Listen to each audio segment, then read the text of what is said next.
the part 2 of your chapter, A Truly Beautiful Mind. As we have discussed about this was Einstein's first wife. Her name was Mileva Maric. We have discussed about E is equal to mc square. Now we move forward. While Einstein was solving the most difficult problems in physics, his private life was unraveling, starting to fail. Albert had wanted to marry Mileva right after finishing his studies, but his mother was against it. She thought Mileva was 3 years older than her son and was too old for him because there was an age gap. She was also bothered by Mileva's intelligence. She is a book like you, his mother said. Einstein put the wedding off. So because his mother was not agreeing and he did not wanted to disapprove her, he could not marry the love. The pair finally married in January 1903. So he was able to marry later and had 2 sons. But a few years later, the marriage faltered. Mileva, meanwhile, was losing her intellectual ambition and becoming an unhappy housewife.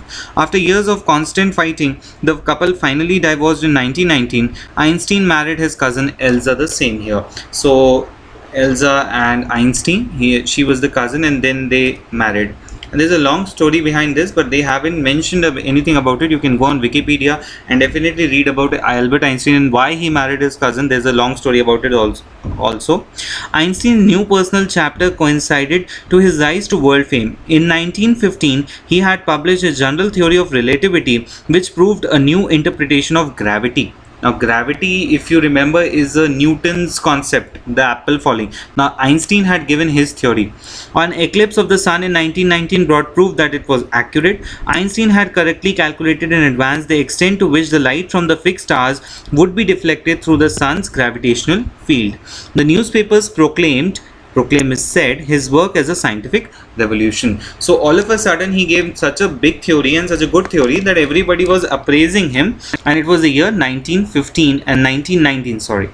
Einstein received the Nobel Prize for Physics in 1921. He was showered with honors and invitation from all over the world and lauded by the press. See how much struggle he has gone through. Till the age of 2.5 he did not speak anything.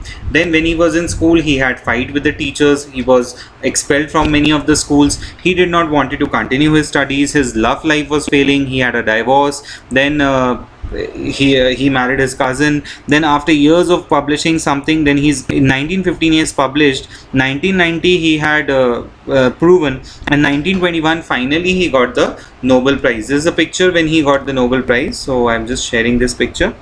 Let's see what happens next.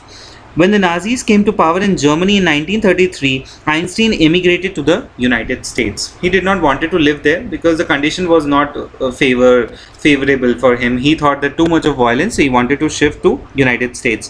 5 years later, the discovery of nuclear fission in Berlin had American physicists in an uproar because they were very upset. Many of them had fled from fascism, just as Einstein had. Now they were afraid of the Nazis could build and use an atomic bomb. So now what was happening was there was a world war going on. 1933 is the time. So it is the time for the Second World War. And if any of these bombs and other things will happen, then it will create a great ruckus. So what happens at the urging of a colleague, Einstein wrote a letter to American President Franklin D. Roosevelt on 2nd August 1939. I have shown you a picture of Franklin D. Roosevelt.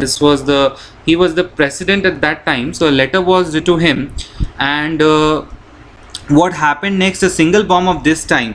If you see, this is the explosion that took place.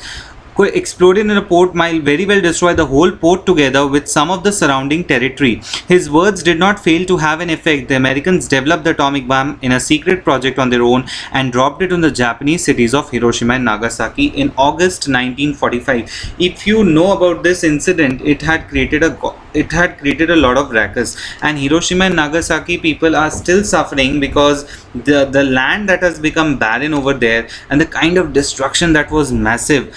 It was as if the animals in the water, the aquatic life, they were boiled live. So you can understand what kind of a scenario people might have gone through in these Japanese cities, and he was very much disrupted because he did not wanted this type of misuse of science. Einstein was deeply shaken by the extent of destruction. This time he wrote a public missive a letter to the United Nations. Now, United Nations, you know, as it is a peace working organization. In it, he proposed the formation of a world government. Unlike the letter to Roosevelt, this made no impact. Nothing was done.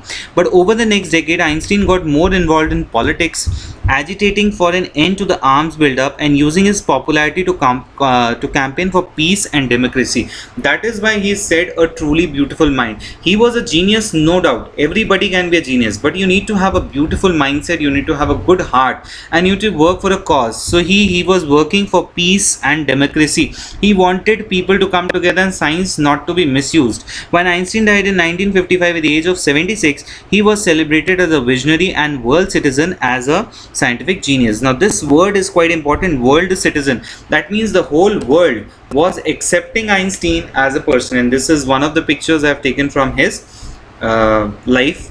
And after this, I will be sharing with you the question and answers that I've already framed. So please complete your notebooks, and in case of any doubts or queries, feel free to contact me over WhatsApp. I hope you have understood the chapter. In case of any query, feel free to ask. Thank you.